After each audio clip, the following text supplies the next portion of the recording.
Hello again, everyone. Welcome back. I'm John Riga, Financial Services Editor here at Politico, and I'm pleased to be able to speak once again today with Philippe Donnet, Chief Executive Officer of Generali.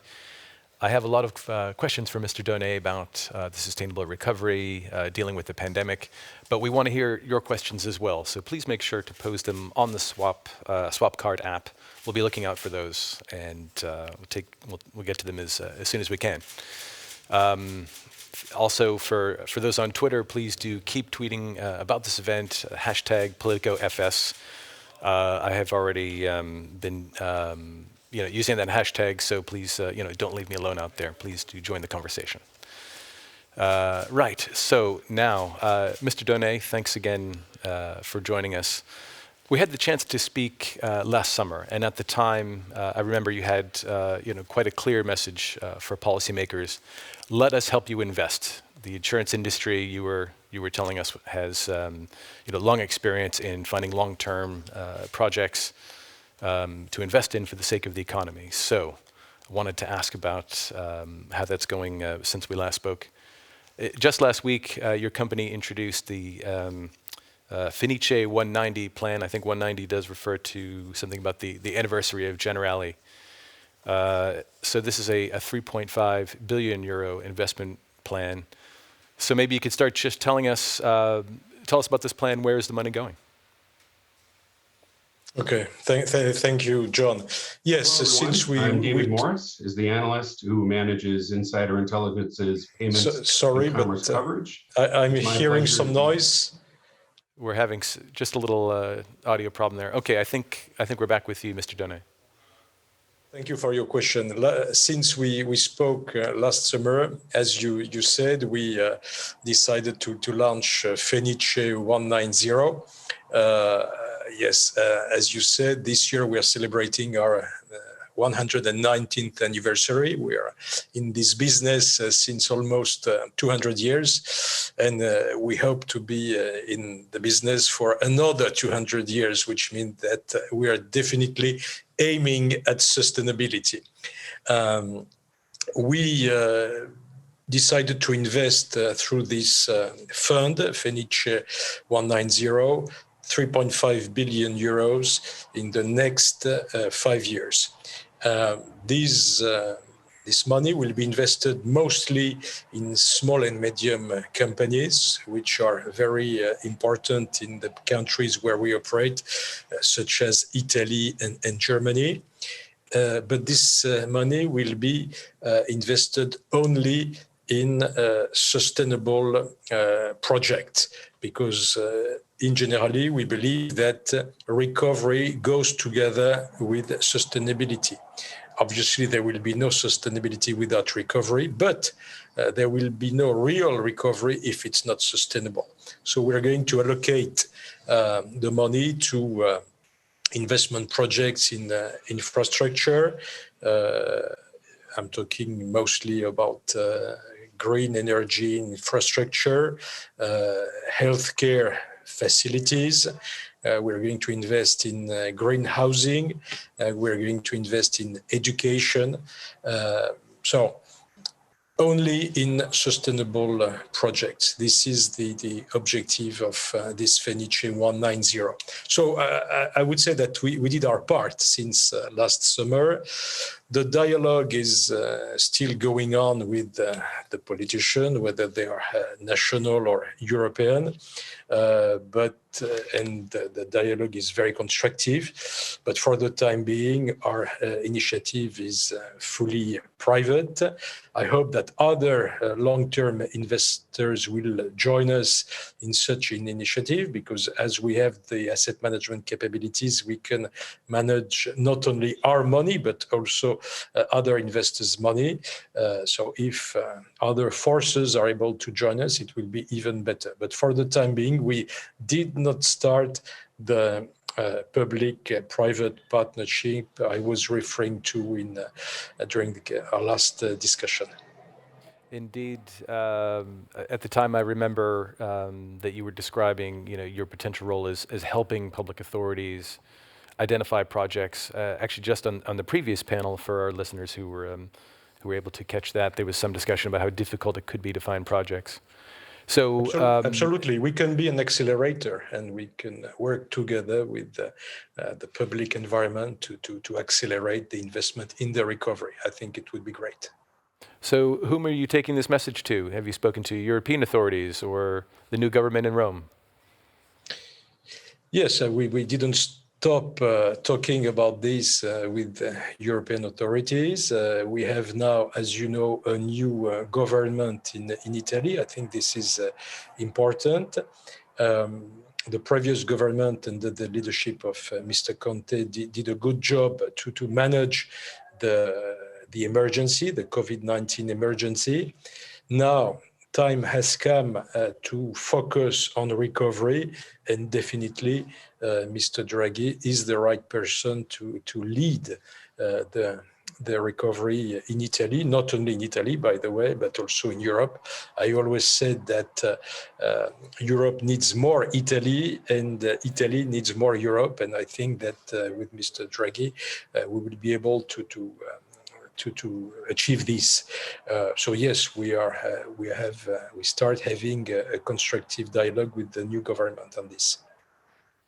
And on the European side, as I recall from past discussions, that you were speaking to some people in Brussels. So how is the reception so far? No, the reception is good. We have a dialogue on the sustainable recovery on one side. As you know, we are part of the Green Alliance of Pascal Canvet. We are very proactive in the carbon neutral programs. We are a great supporter of the European Green Deal. We embedded in our strategy the climate neutral investment strategy. And we are doing this with a constant dialogue with the European authorities, and this dialogue is very positive. You know, the pace in the business is faster than the pace in politics. So as a business leader, I'm always a bit frustrated by the speed.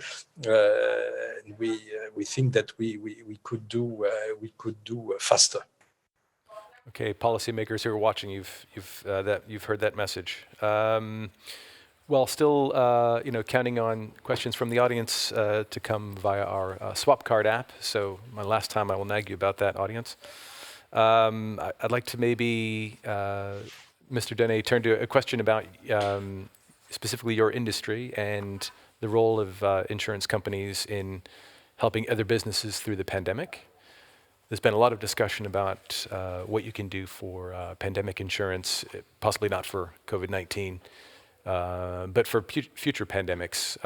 So what's the state of discussions that you're having with policymakers on that?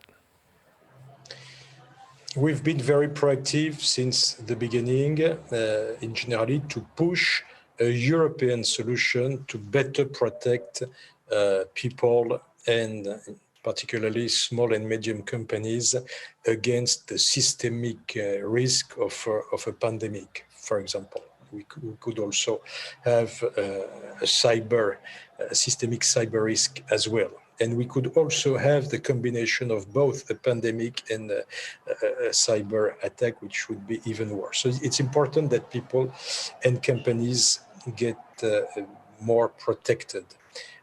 I think that what is still happening, by the way, during this pandemic is that many people are not protected enough. So we need to increase the protection.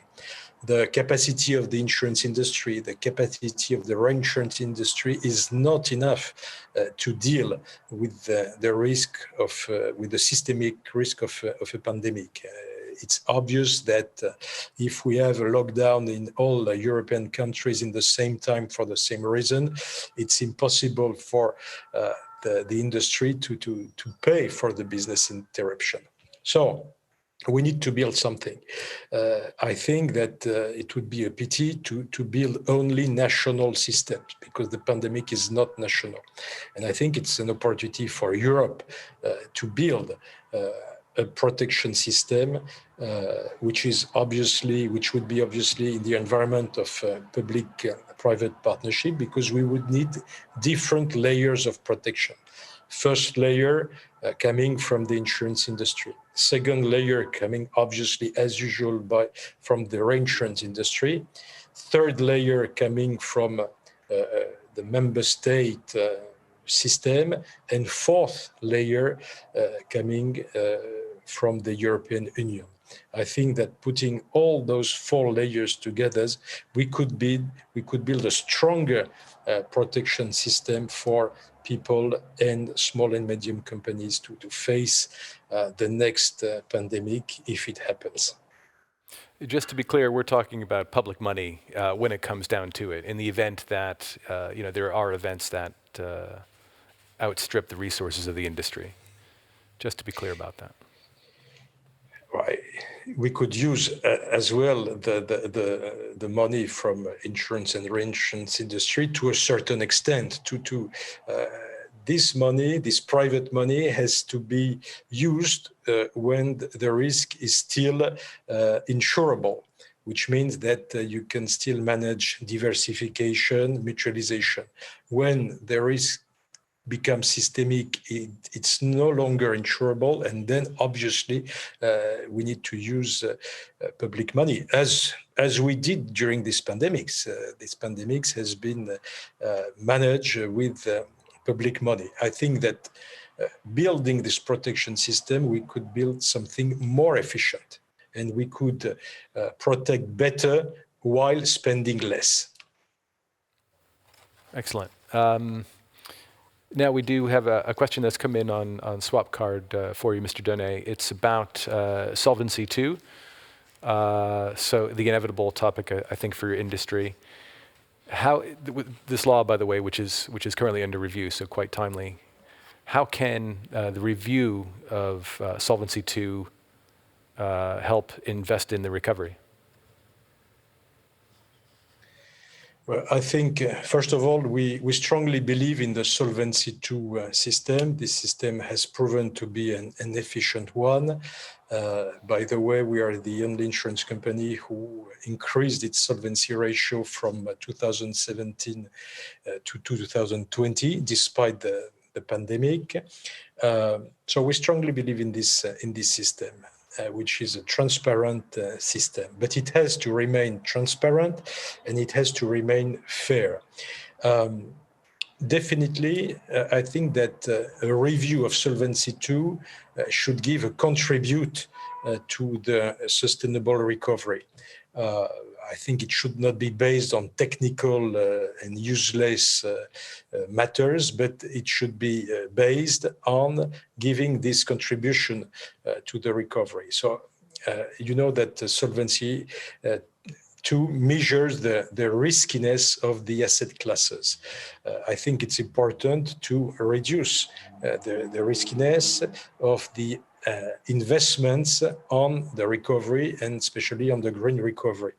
We can take a very practical example, and this is a proposal that we make, is to make a special asset class for the green bonds, and to treat better, I would say, the green bonds in terms of capital charge, which would push the long-term investors as insurance companies to invest more in green bonds. That's a practical example of what should be done to improve Solvency II and to make it consistent with the objective of the green recovery, of the sustainable recovery, not only green.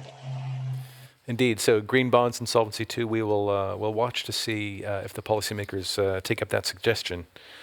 It's been great to speak to you again, Mr. Donnet. Unfortunately, our time is actually quite short, so I will probably, looks like I will have to wrap things up here, but we've taken note of your comments about the importance for the policymakers to act swiftly, to consider public-private partnerships and investing for a sustainable recovery. Also what you were noting about public role in insurance for large economy-spanning events like pandemics or cyber attacks. So thanks very much for sharing those thoughts with us, Mr. Donnet. Thank you, John. And thanks to everyone for watching. Please stay tuned. We'll be back very soon. In fact, we'll be back at 10 minutes before the hour. That's 10:50 a.m. My colleague Bjarke Smith-Meyer will lead a discussion about Europe's green recovery. Very timely. Thank you.